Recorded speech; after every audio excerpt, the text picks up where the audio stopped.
लखन सिया रामचंद्र की जय।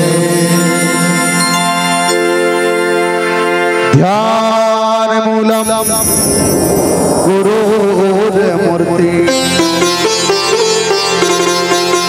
पूजा मूलम गुरुपदम, मंत्र मूलम गुरुर्वाक्यो, मोक्ष मूलम गुरु कृपा। वरदान मिला तुमको शिव का, मुझको तुलसी वरदान तुम्हारा। तुलसी तुम मानस के कभी हो, मुझको तो मानस की सहारा। भावी भैरवी पार हुए तुलसी, भावी भैरवी पार हुए तुलसी, तुमने मुझको दी भाव में सहारा। प्रभु राम मिले अभिलंब तुम्हें, मुझको तुलसी अभिलंब तुम्हारा। चरण कमल गुरुदेव के, असंग बीज खनवा। ओम सहायक देव सबे, कर सको हरि गुणगान। वर्णा नाम व्यर्थ संघानाम, रसा नाम संदसामपि, मंगला नाम चकर तारा, वंदे बाण विनायक हो। श्री तुलसीदास जी के पद कमल, अजी बारम बारी नमामि, गुण गावो सिया राम के। श्री हनुमत हो सहाय, लखन सिया रामचंद्र की जय। विश्ववंदनी भारत भैया और भारत भैया के पवित्र धरती में विराजमान छत्तीसगढ़ महतारी और छत्तीसगढ़ महतारी के पावन कोरा में, हरियर कोरा में बसे आदर्श गांव, पावन गांव यामा चानी, और यामा चानी के पावन धरती में विराजमान जम्मू देवी देवता मल्ला, ए मंच में विराजमान करुणा वत्सल के दुलार मुर्दाई मल्ला, राखी पुन्नी के अगोरा जो भाई के सुन्ना कलाई में राखी के बांधने वाली मोर छोटे छोटे बहनी मल्ला, ये गांव के बुजुर्ग सियान मल्ला, और ये गांव के भार पर कंधा में उठाने वाले यहाँ के नौजवान भाई मल्ला। उच्च आसन में विराजमान निर्शील विवेकी परम ज्ञानी परम ध्यानी आदरणीय विद्वज्जन मल्ला, और गुरतुर बोली के संग आप सबके बीच में हंसवावा गुदवावा और राम कथा अमृत पिलवावा और सबोला प्रशंसा के पुल बंधवावा आदरणीय संचालक भैया। निश्चित रूप से मैं आदरणीय संचालक भैया पर एक बात कहूँगा, सबला दूध भात खबात, सबला ताली बज भात, कोई के तो बोलिगा उद्घोषा के भैया, और गुरतुर ये तो बोलिगा संचालक भैया, और गुरतुर ये तो बोलिगा। दाई हो कथको मंडली आवत है, कथको मंडली जावत है, सब मंडली मन पर तान तान के ताली बजवावत है। एक आध बार अपन बार आदरणीय संचालक भैया ताली बजवा है, लेत बजाओ मोर पर ताली के नहीं बजवा है, तले एक बार आप सबसे निवेदन है, बड़ा सुंदर ढंग से एक बार प्रेम के साथ में आदरणीय संचालक भैया पर ताली बजवा दो।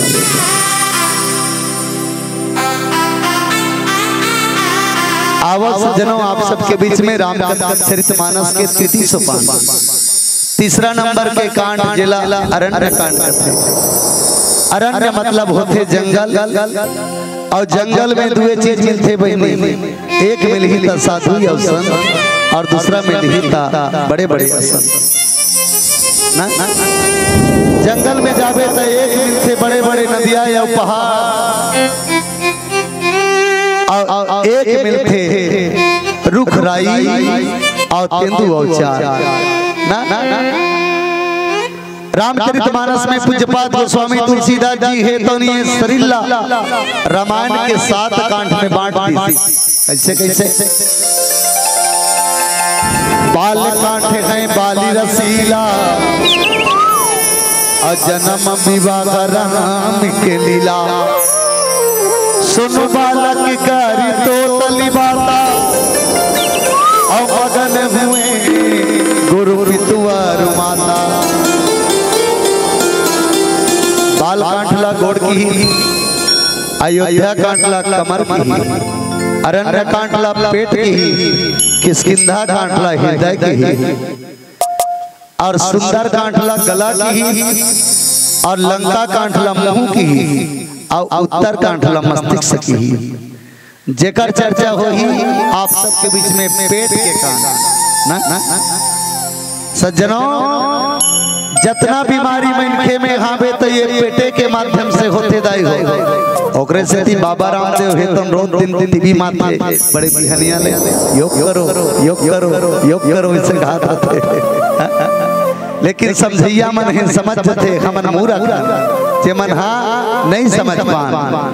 सज्जनों ये अरण्य कांठ में जितना पात्र है बहुत से पात्र है वो नकली पात्र है और बहुत से संत महात्मा के दर्शन एक कांठ में होते हैं।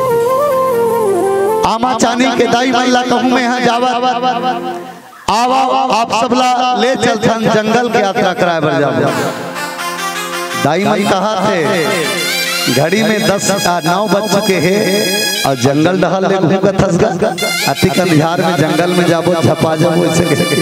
लेकिन सज्जनों आप सभी जगह में बैठे रहो आप सबके मन ला आप सबके बुद्धि ला वो जंगल की यात्रा कराए के प्रयास करूं जिनमें भगवान रामचंद्र जी है आज वो जंगल की यात्रा करे है वही जंगल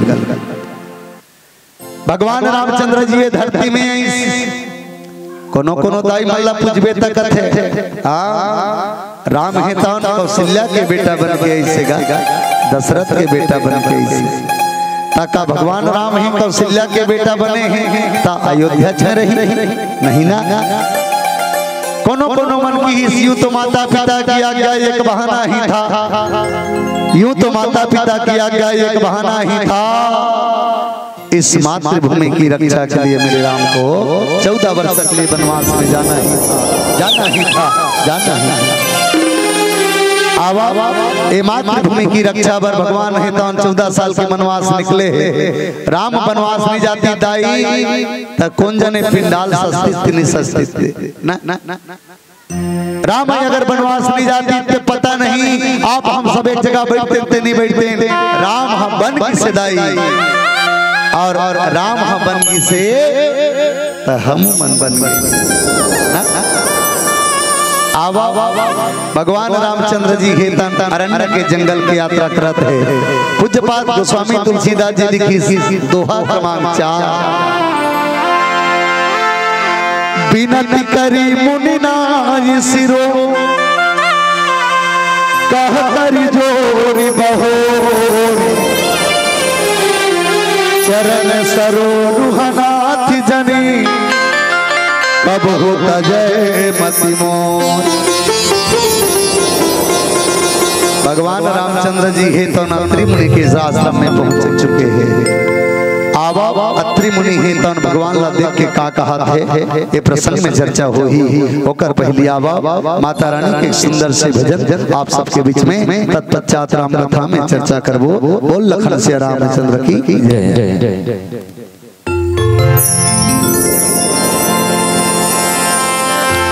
नैना तो समुंदर दाई पीरी की गहिरा जादू मंत्र मोहनी हरी दाई चिघिरा देखते देखती मोरी उम्र कट जा दाई हो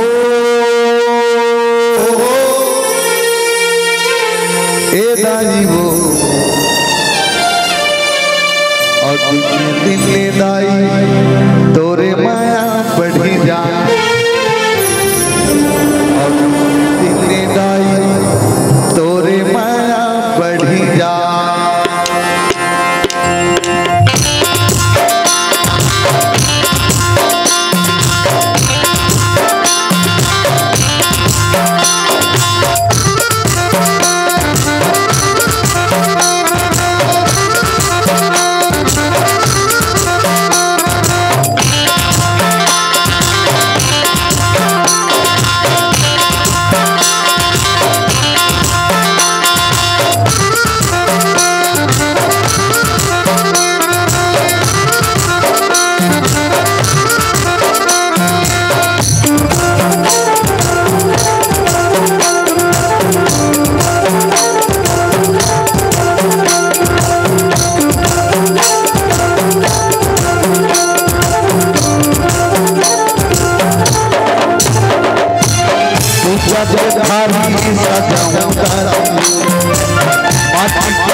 Bye.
लखन सिया रामचंद्र की जय। विनती करे मुनि नाय सुरो कहा हर जोरी बहोरी। चरण सरोरुहनाथ जनी कब होत जय मति मोरी। आओ सजनों, भगवान रामचंद्र जी है तो जंगल के जब यात्रा करी माता के कई की आज्ञा ला सुनहु प्राण प्रिय भावत जी का देव एक बर भरत ही टीका। तापस वेश विशेष उदासी 14 वर्ष राम बनवासी। भगवान रामला बनवास हुई तब अत्रि मुनि के आश्रम में पहुंच गए भगवान रामचंद्र जी है तो अत्रि मुनि के आश्रम में पहुंची अत्रि मुनि है तो भगवान रामला देख करके की विनती करी। सज्जनों, जीव के जीवन में भगवान के आगमन कब होते? जब जीव है तो विनम्रता रहे। जीव है तो विनम्रता भाव से भगवान ला पाना चाहिए। आज भगवान के साक्षात्कार होते जैसे दाई हो आमा जाने में एक आठन नरवा हावे तो नहीं है हावे। नरवा में पूरा आवत हो आते बरसात के दिन में नरवा में पूरा आते। तो नरवा में जब पूरा आते ना तो नदिया के नरवा के खड़ में जो रुख राई है तेन मनहा और नदिया के पानी ला देख के कथे नरवा के पानी ला देख के कथे अरे नरवा के पानी कैसे थे? एक साल में एक के 12 था त नरवा के पानी है तो कथे अरे ए नरवा के तीर तार में बसे रुख राई तोला गर्व करना चाहिए। मैं गंगा मैया हूँ और गंगा मैया ला देख के तुमला विनम्रता करना चाहिए, झुकना चाहिए। आज जो नरवा के पानी है तो उनका थे काबा झुके के काम है। अरे एक बार में एक साल में एक बार आता तोला झुकना चाहिए। हम नहीं झुकन तो नरवा के पानी कथे ठीक है मैं ही झुक जाते। आज नरवा के पानी है तो बड़े बड़े रुख राई बन के जड़ में झुक जाते, पैर में झुक जाते और झुकत झुकत ओ पैर है तेनला एक जड़ है तमला उखाड़ के फेंक देते भैया। विनम्रता के सामने आज कुछ नहीं टिक पाए सज्जनों।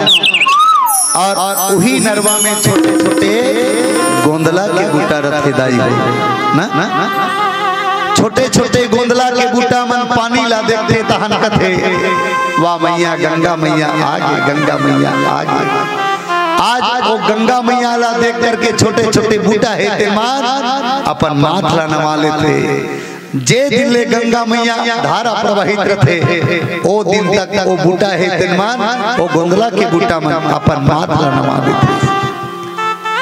गंगा मैया कथे वारे गोंदला के बूटा हो अतक विनम्रता है तुम्हारे ऊपर। आज मोर प्रति अतक विनम्रता है तुमन अपन मस्तिष्क सलानवा हो और जेन व्यक्ति अपन मस्तिष्क सलानवा थे जेन जीवा अपन मस्तिष्क सलानवा थे आज ओकर जिंदगी है तो दुखमय नहीं रहे सज्जनों, ओकर जिंदगी सुखमय रहे।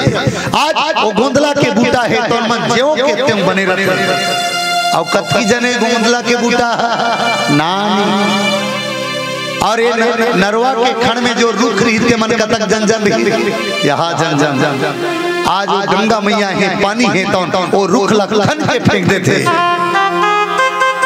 जैन व्यक्ति है तो विनम्रता में चलते सज्जनों, आज ओकरे बनते सज्जनों ना। जैन आदमी विनम्रता पूर्वक नहीं चले, आज ओला कोनो व्यक्ति है तो दर्शन दे। विनम्रता कहाँ से पैदा होते? प्रेम से। प्रबल प्रेम की पालेपन की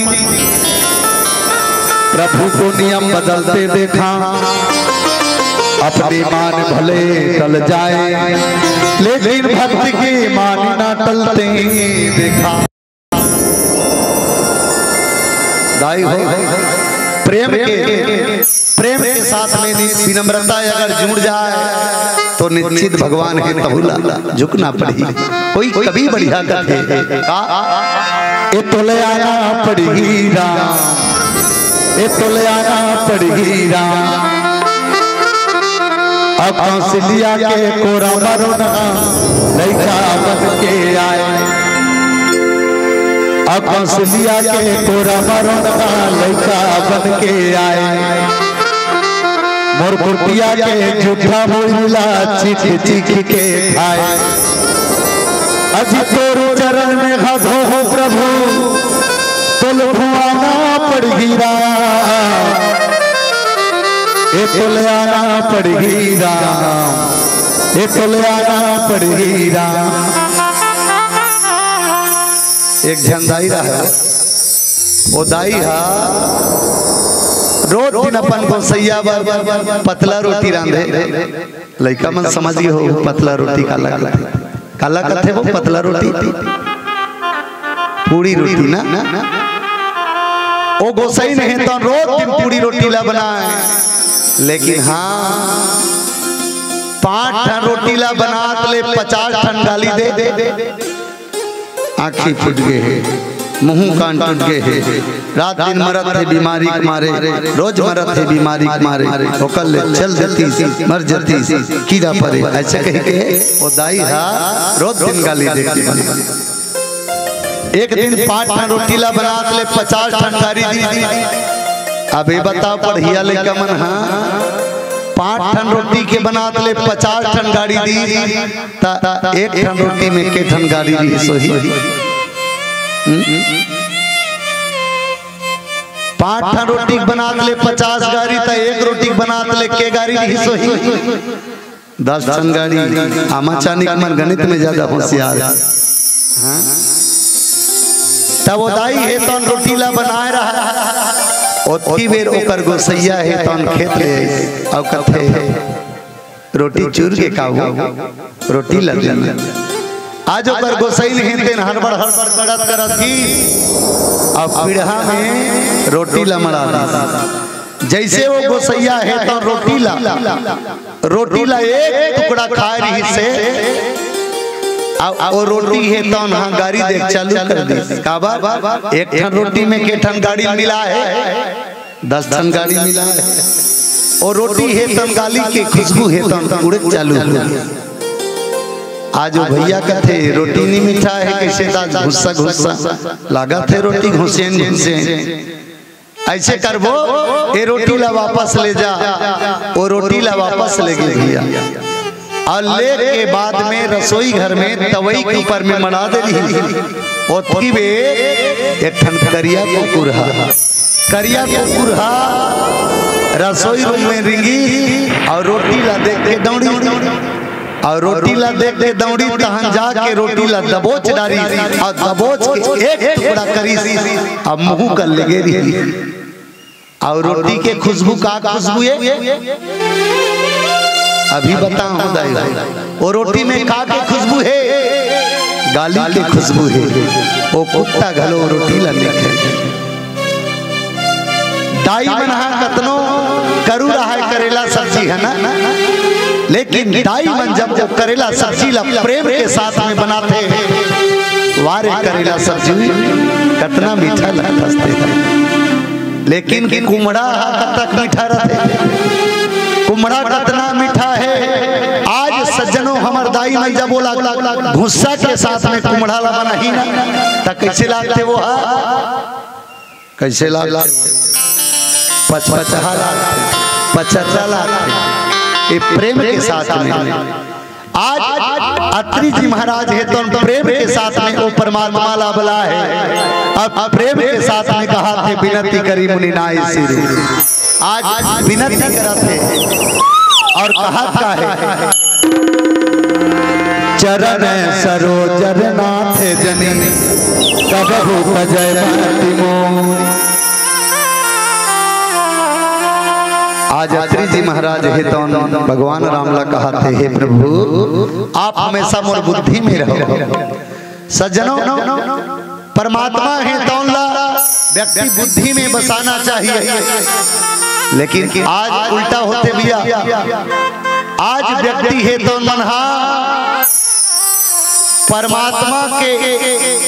परमात्मा ला अपन बुद्धि लगा के देखते। परमात्मा ला जब देखना हुई ना ताजी मन बुद्धि लगा के अरे ये 14 साल तक वनवास में रही, लेकिन अभी तक भगवान राम के दाढ़ी में छनी ये कैसन भगवान है। उपरहा बुद्धि आदि मन के यही बुद्धि के कारण से जयंत जी महाराज जिन्हा देवता इंद्रदेव के बेटा है सुरपति सुत धरे बायस बेसा। आज ओहा माता जानकी के भगवान के परीक्षा लेवर ऐसा माता जानकी के चरण में चोंच मार दी, सीता चरण चोंच हति भागा। आज भगवान के बुद्धि ला देखना चाहिए। सज्जनों बुद्धि लगाना है तो संसार में लगा और परमात्मा में बुद्धि लगाए की जरूरत नहीं है। आज अत्रि जी महाराज के तो परमात्मा ला कहा थे हमेशा मोर बुद्धि में बसे रहे भगवान। ऐसे निवेदन करते आवा एक भजन करता तत्पश्चात आप सबके बीच में राम कथा में जुड़े के प्रयास रही। बोल लखन से रामचंद्र की जय जय। बोलो राजा चंद्र की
भजन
रामचंद्र की जय।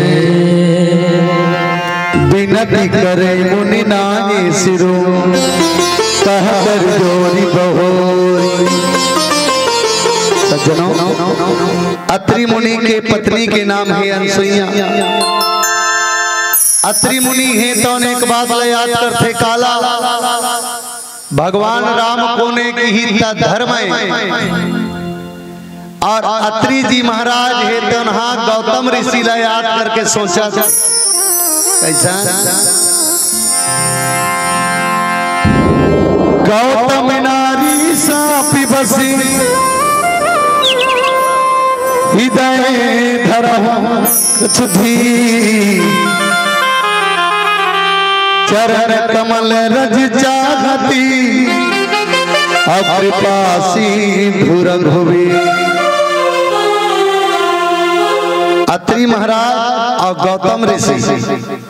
गौतम ऋषि के पत्नी के नाम है अहिल्या। गौतम ऋषि के पत्नी है तो धर्मला त्याग करके भोग के साथ में सहयोग करी। कौन भोग? इंद्रदेव। गौतम ऋषि ला त्याग करके भोग के सहयोग करी। एकर कारण से ओकर बुद्धि है तो पथरा बन गए। आज अत्रि मुनि जी महाराज है तो रामचंद्र जी ला कहा थे। रामचंद्र जी को नहीं, रामचंद्र जी धर्म है। आज धर्म ला कहा थे हे परमात्मा मोर बुद्धि है तो ला हमेशा आपके चरण कमल में लगाए रखबे ताकि ये बुद्धि है तो भोग के साथ में मत जाए। आज संसार है तो धर्म ला त्याग करके भोग के सहयोग करते, भोग के साथ में ग्रसित होते, ओकरे कारण से आप हम सबके जीवन में दुख आते। अत्रि जी महाराज है तो उनकी ही भगवान रामला आपके चरण कमल के छत्र छाया है तो उनका भूजन छूटे। रामचरितमानस में अनेक पात्र है। हाँ। विशेष करके भरत जी महाराज जिनला प्रयागराज है तो तीर्थराज है तो ही भरत ते तीर्थ धाम में दाई हो जैन दाई मन तीर्थ धाम जाते, तीर्थ यात्रा जाते, घर से 2 मुट्ठी चावल और फूल डूबी अगर तीर्थ यात्रा में जाते समय तीर्थ स्थान में अगर छोड़ दे और सच्ची श्रद्धा से आज तीर्थराज में डुबकी लगाबो ना तो मनोकामना पूरा होते। आज भरत जी महाराज ला तीर्थ स्थान है तो उनकी ही तीर्थ देवता है तिनकी ही भरत मांग ले काला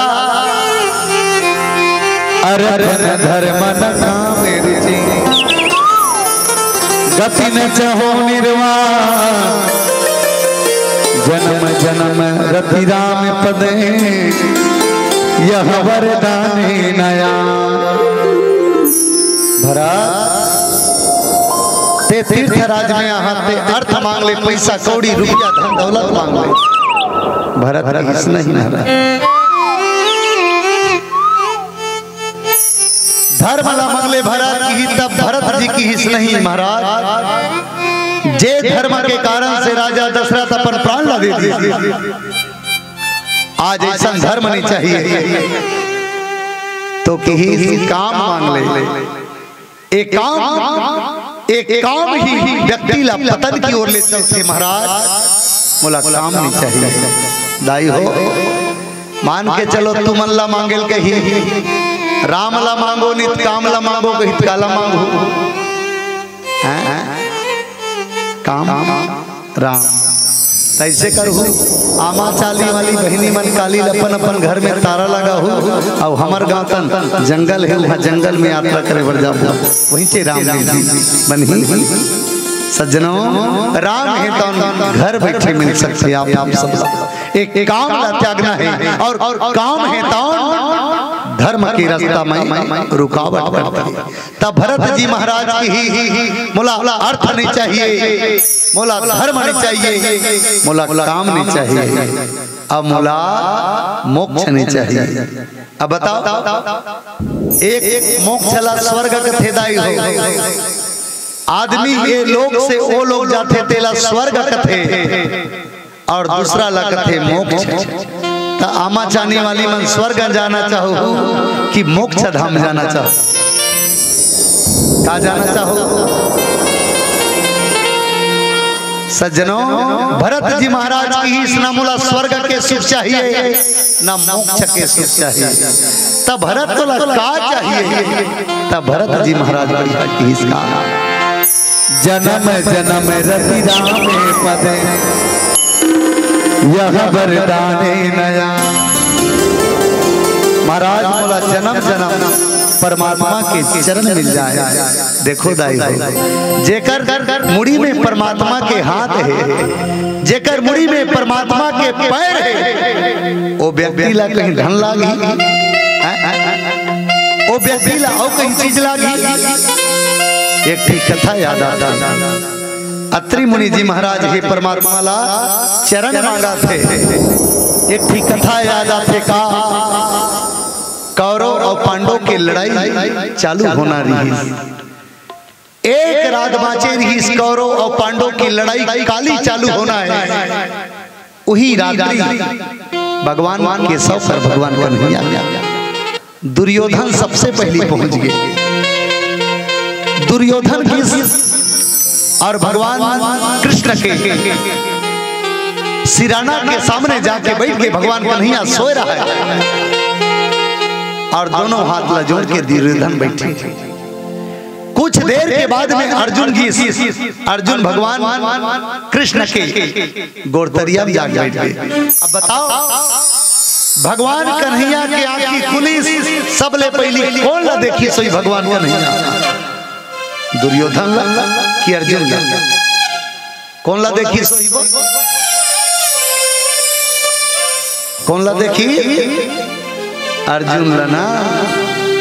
भगवान कन्हैया अर्जुन ला कथे अर्जुन कथका बेर के हाथ सखा का बारा हाथ बता सखा ता अर्जुन है तो धर्म में चलने वाले अर्जुनी कथे सखा मैं पहली नहीं आऊं। पहली तो सामने में दुर्योधन बैठे हैं सिराना में। बोला का बारा दुर्योधन ला पूछी भगवान कन्हैया ता दुर्योधन कथे महाराज काली लड़ाई चालू होने वाले हैं। ये लड़ाई में अनेक सेना की जरूरत पड़ी कन्हैया। तोड़ जितना सेना है ओ सेना ला मोला दे देवे। ये लड़ाई में लड़े बर सहयोग करी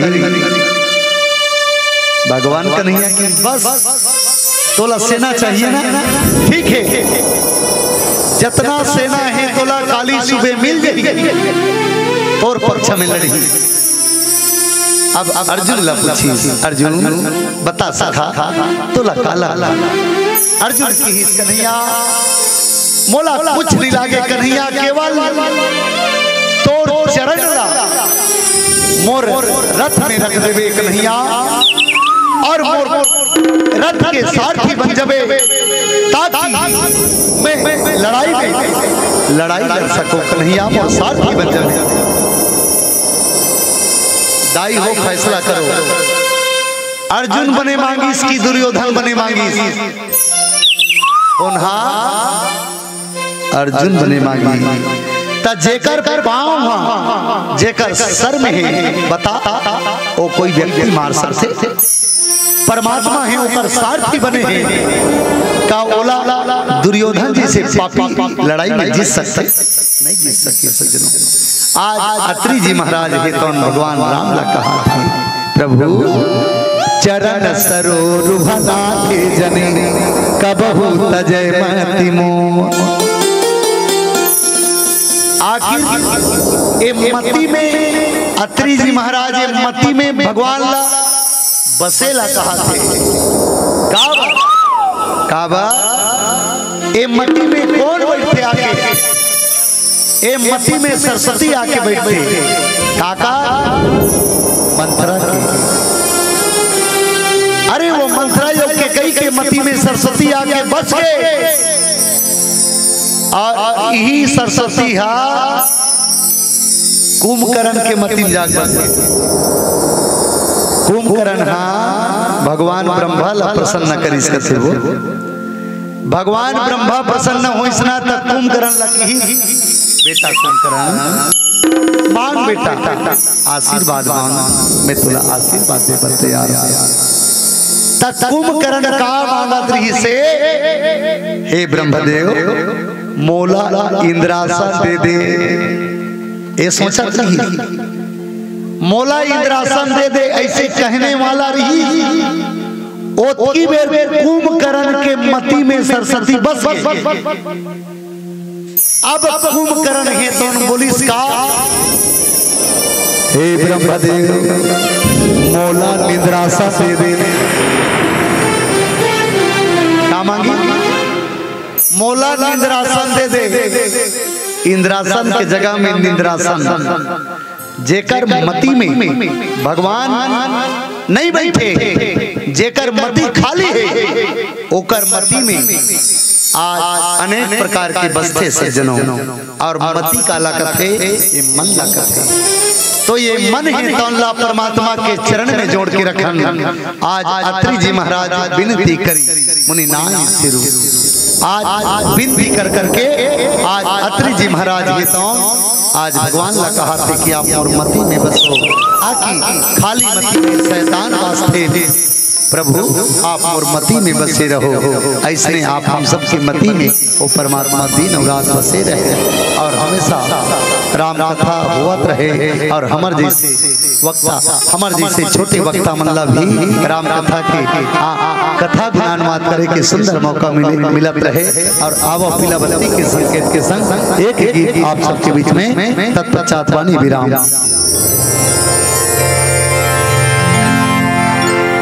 अरे घड़ी में बज गया अरे सबका हाथ बा अरे जाए के कर ले तैयारी हैरा अरे जाए के कर ले तैयारी और चल चल चलना और लल्लू प्यूरा बाटे और सुन सुन सुनी ना और लाइट प्यूरा बाटे। दाई हो ये मंच के लट्टू ला कौन प्यूरा थे नहीं देखे? ये मंच के लट्टू ला प्यूरा कौन करते? संचालक भैया करते। लेकिन आप हम सबके जिंदगी रूपी ये गाड़ी चला थे, ये जिंदगी रूपी गाड़ी के लट्टू ला कौन प्यूरा करते? मंच के लट्टू ला एती वाला प्यूरा थे और जिंदगी रूपी गाड़ी ला एती वाला प्यूरा थे। एला याद रखो। आवा ये शरीर है एक गाड़ी जेला आप हम सब शोरूम से ला अब कतिहा के शोरूम ले मगल लोड के नहीं ये ऊपर वाला के शोरूम ले आए ना नावा गाड़ी है। ये नावा गाड़ी में पेट्रोल डलाना चाहिए कि माटी तेल डलाना चाहिए? का डलाना चाहिए? आमा चाने हो जोरदार आवाज मिलना चाहिए। ये गाड़ी में पेट्रोल डलाना चाहिए कि माटी तेल डलाना चाहिए? पेट्रोल। ये गाड़ी ला चमचमाती रोड में चलना चाहिए कि उबड़ खाबड़ में चलना चाहिए? चमचमाती रोड में। लेकिन आज हमारे जवान भाई माला देख ले गाड़ी जब चलाते बहनी तो एक बार लहूट के देखे के मन करते। तू मन देखे कि नहीं देखे? देखो काबा काबा देखते काबा कनो कर गिर के बुझा के कहा सके ना। धीरे धीरे चलोगे बार बार मिलेंगे, धीरे धीरे चलोगे बार बार मिलेंगे और 180 में चलोगे सीधा सीधा शमशान में मिलेंगे, शमशान में मिलेंगे, शमशान में मिलेंगे। आवा एक ही अंतिम गीत आप सबके बीच में एक संदेश दे।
एमन पहुंचे नहीं हन कहा गाड़ी और चलाने लगी से कहना है नहीं पहुंचे हो ना नहीं पहुंचे है मन हाँ बड़ सुघर राम कथा गाय हो बड़ सुघर राम कथा गाय हो नाज है हम सबला बड़ सुघर राम कथा गाय हो नाज है हम सबला।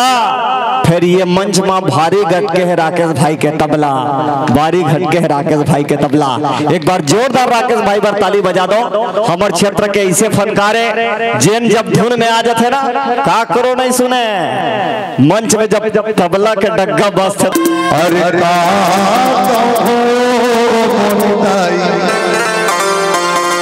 तोर जीवन सिरागे और तोर जीवन सिरागे और तोर जीवन सिरागे ना दाई हो ओत की वेर सुरसाया थे तब कथन का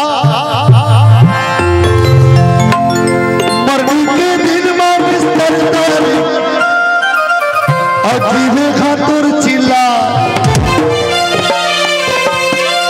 हरि भजन लाने गाविदाई अरे जाए की बेर पछता दाई थोड़ को सुन लेना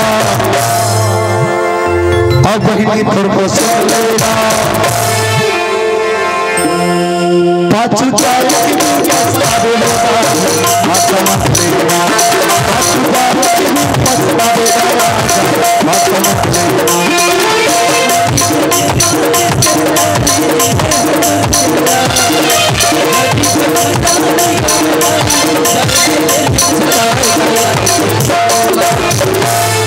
मैं निवेदन करा था 22 जनवरी के जिक्र 22 जनवरी के तुम्हारे गांव कहीं होइस नहीं कहीं नहीं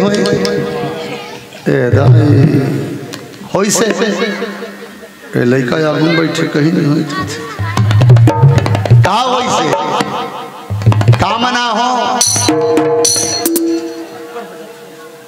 कामना हो दिवाली याद रखना 2024 के बाद इस संसार में 2 बार दिवाली मनाया जाए। फटाकल बचा कर रखे रहो 2 बार दिवाली। अब कैसा हो राम आएंगे आएंगे राम आएंगे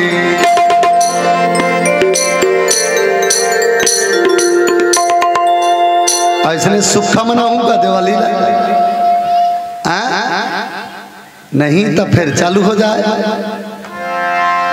हो राम आएंगे जाएंगे राम आएंगे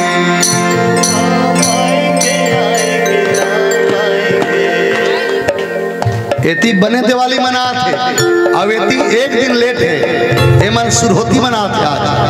हाँ निवेदन है दिवाली संग संग मनाना भैया दिवाली के संग संग होली तक को मनाना है इसे एक फरमाइश आ रही से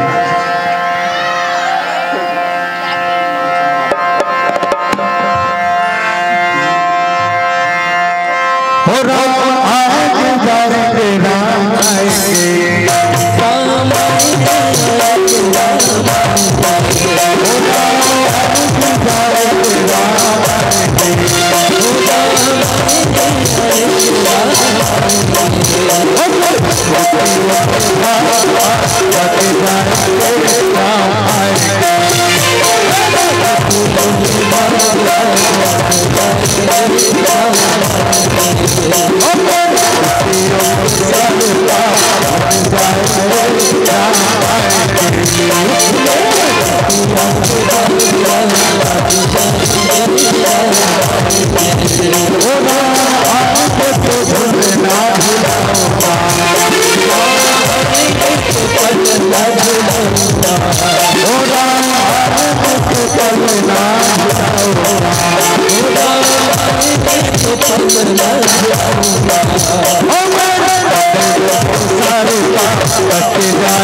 ऐसे दिवाली आशा खुदा सब मनाना है कैसा आना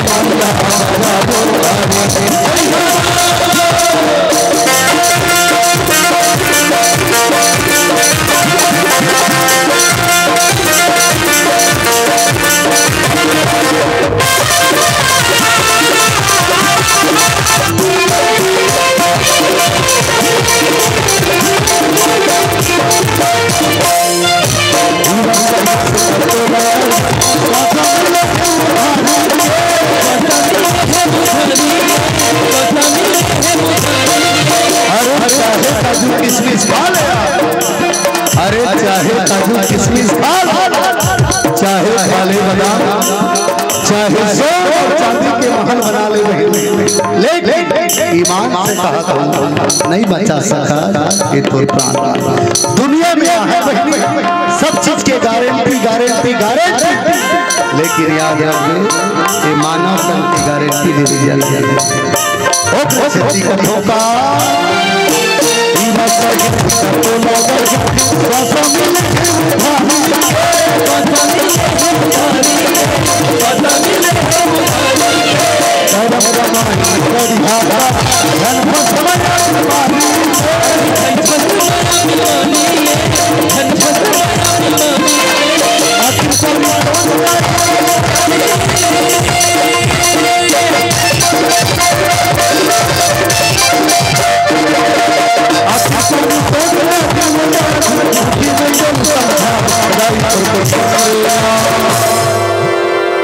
आदमी के जाके पारी आते ना तो रामायण गीता याद आते बहनी। घर के सियान मन का कहते गुरु तोर बाबा ला रामायण सुना लागी, रामायण वाला बता होती भी आदमी बड़े बड़े मकान बनाते सज्जनों, और मकान के दरवाजा में लिखा है सावधान इस मकान के अंदर में कुत्ते रहते हैं। अब मकान के अंदर में कौन कौन है? ओकर दाई, ओकर दादा, ओकर परिवार, और दरवाजा में लिखा है सावधान इस मकान के अंदर में कुत्ते रहते हैं। आदमी के जाए के बारी आते गौ माता के पुछीला धरा जाते, लेकिन हमारे समाज में गौ माता है तो नदावत जाते। ले बताओ आमा चाने काकर काकर घर गौ माता के आज भी पूजा होते, कौन कौन मन गौ माता रखे हो? एक बार हाथ ऊपर हो जाए। अब आदरणीय संचालक भैया तुम्हारे घर नहीं है? दूसरा गांव लाहौती आमा चानी वाला कहते हैं। अच्छा मोर घर एक ठिन नहीं बल्कि दो ठिन गाय है। बढ़िया बढ़िया भैया। आओ सज्जनों जाए के बारी आते थे एक चीज काम आते घटे घटे माँ बसे के सते दाई हो ताली बजाओ ना, तबला वाला मिलाक बजाओ ने फिर अंड बंड बजे। घटे घटे माँ बसे के सते जाए के बेरा कहाँ माहिगा, जाए के बेरा कहाँ माही भियागा, जाए के बेरा कहाँ माहिगा, जाए के बेरा कहाँ माही राजागा, जाए के बेरा कहाँ माहिगा।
लखन सीता रामचंद्र की जय।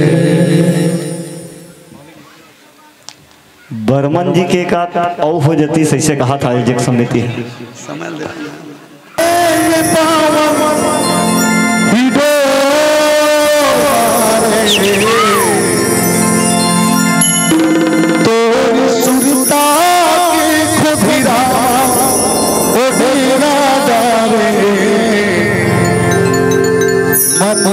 माने नहीं देखे भी न तोला रामा घेरी मेरी सुरता तोरिया तेरा तोर सुरता मोला सता तेरा तरस खा ले मैं जड़ पखीरा बन के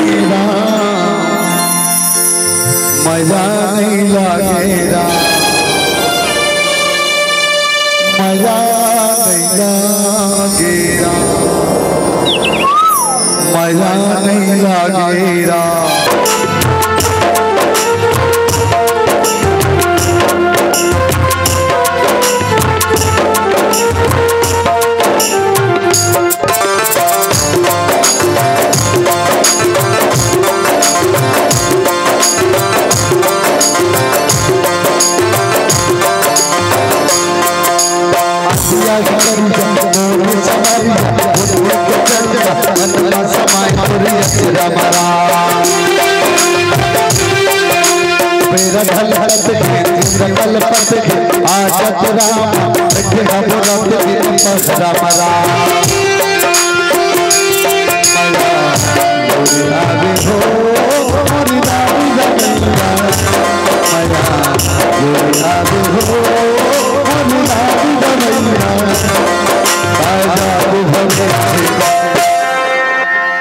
रसिता मन लाला बिछाया बाबा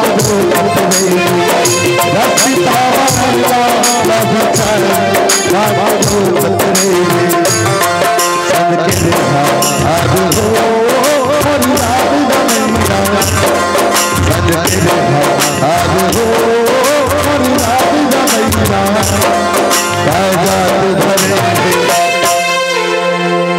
रसिता मन लाला बिछाया बाबा दौलत रेखा रसिता मन लाला बिछाया बाबा दौलत रेखा रसिता मन लाला बिछाया बाबा दौलत रेखा रसिता मन लाला बिछाया बाबा दौलत रेखा